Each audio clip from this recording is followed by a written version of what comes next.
Ringrazio soprattutto Rita Fogni, che ha sempre un pensiero gentile nei miei confronti, che ha pensato subito a me quando è stato detto, gli è stato comunicato che si faceva questo omaggio dei libri in questo splendido posto. Allora, e poi ringrazio tutti, vabbè, ringrazio il comune, ringrazio Enrico e abbiamo ringraziato, mi sono tolto il pensiero.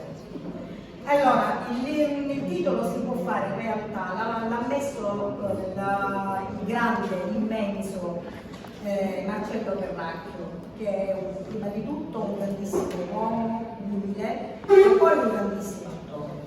Lui, quando è stata proposta Fantasticheria Mare di Provvidenza, che è un mio lavoro, un adattamento di Fantasticheria, che è una novella di Giovanni Verga, semi sconosciuta, ma di una bellezza rara veramente, secondo me la più bella, secondo me. L'ho proposta a mia cugina, che è Agata Raileri, che è cantante, attrice e anche regista. E allora l'avevo proposta a lei, per essere musicata, perché il mio stile è la commedia musicale. Noi ci siamo dati abbiamo fatto questa scommessa, poi Agata mi ha fatto conoscere Alessandro, che dopodomani diciamo sposerà Agata, per questo chiedo un applauso.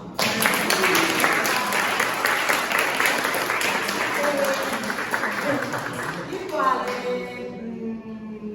ha letto questo testo e veramente gli è piaciuto e l'ha musicato.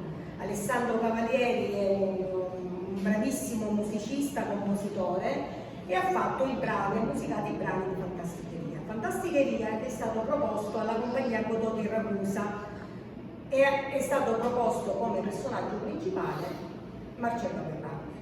Quando abbiamo fatto l'incontro, quindi fermo e lascio parlare a lei, perché lei era nel cast di Fantasticheria Mare di Provvidenza.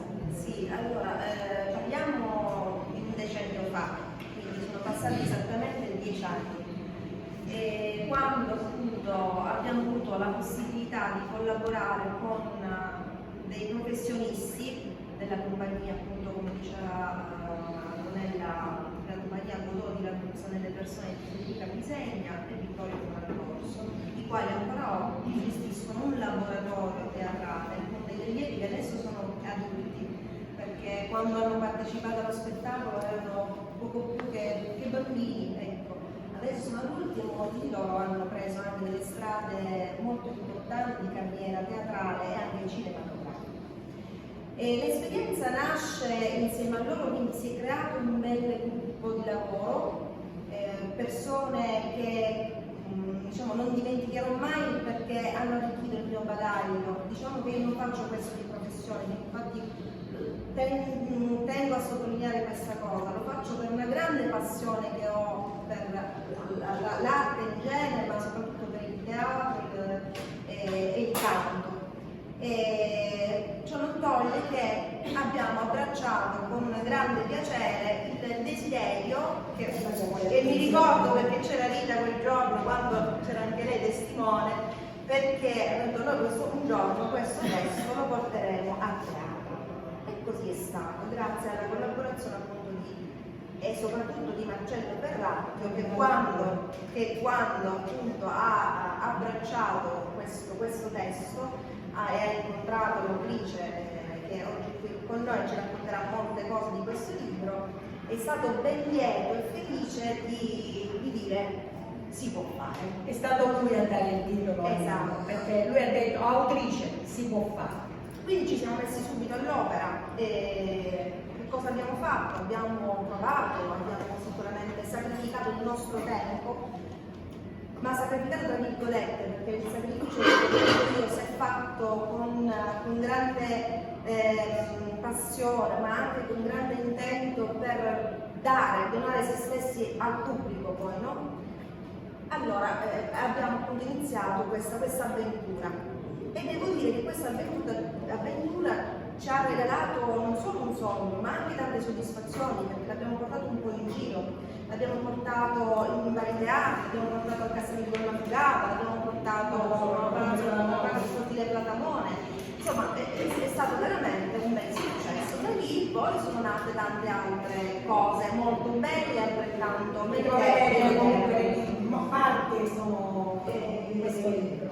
Quindi questo diciamo è nato così, un po' per gioco, un po' per scommessa, un po' perché credevamo tantissimo nel lavoro di Antonella, in quello che scrive ed oggi ci conferma con le sue opere, con i suoi testi, con il suo lavoro e anche il suo sacrificio, posso dire anche sacrificio, perché non facciamo questo lavoro ma non ha importanza questo, perché dietro c'è non solo la cultura ma anche l'esperienza che negli anni è stata acquisita per cercare di far sempre meglio, perché non bisogna fermarsi mai, quindi e mai ritenersi arrivati, soprattutto nell'arte, ma in ogni ambito, per cui siamo qui anche a disposizione. Si può fare. Si può fare.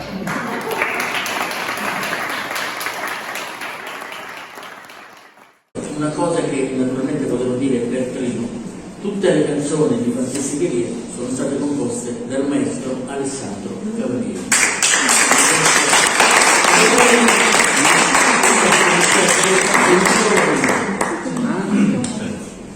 Come ti sei ispirato per le musiche? Perché sono musiche molto particolari, non sono molto semplici, no? C'è tutto un sentimento. Allora, c'è sempre una follia, sono d'accordissimo, ma è vero, perché tutto quello che esce dalla poesia, dalla creazione, no? Che sia un dipinto, che sia qualsiasi artista, è assolutamente irrazionale.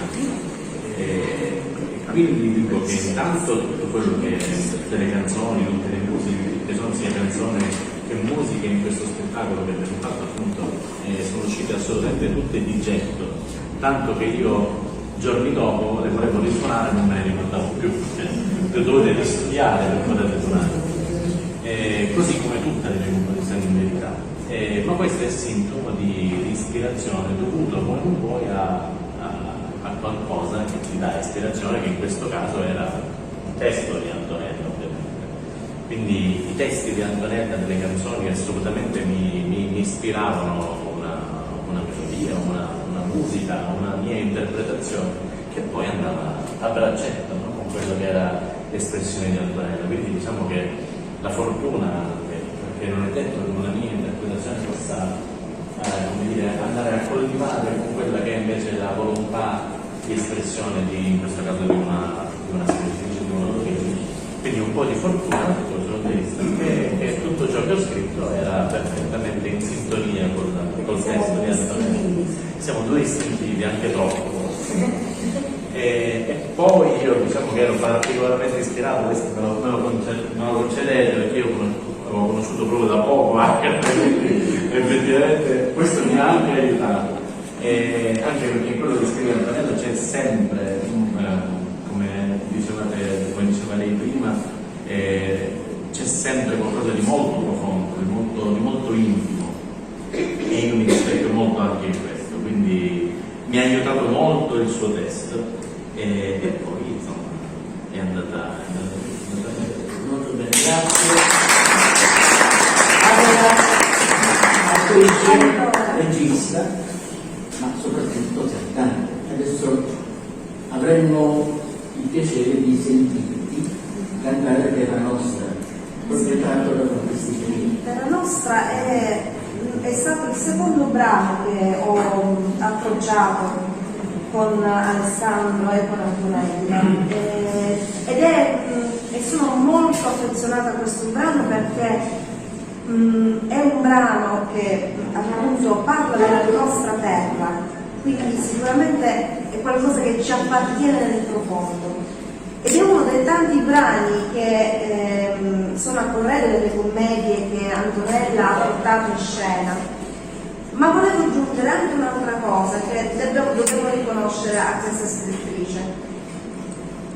È di una profondità e di un'intimità che è palese ormai ai nostri occhi, questo è vero, ma le dobbiamo riconoscere, e questo lo palesa anche in questo libro, ma in molte altre scritti, in molte poesie, in molti altri lavori che sono stati anche meritevoli di premi che Antonella ha vinto, poi magari ne parlerà lei stesso più avanti se vuole. La cosa che mi affascina di Antonella Studiale soprattutto è come riesce ad approcciare dei temi molto importanti, come per esempio quello della violenza delle donne, come anche il tema religioso, aggiungendo quel tocco di ironia che solo una persona folle e intelligente può fare. Quindi le faccio un applauso.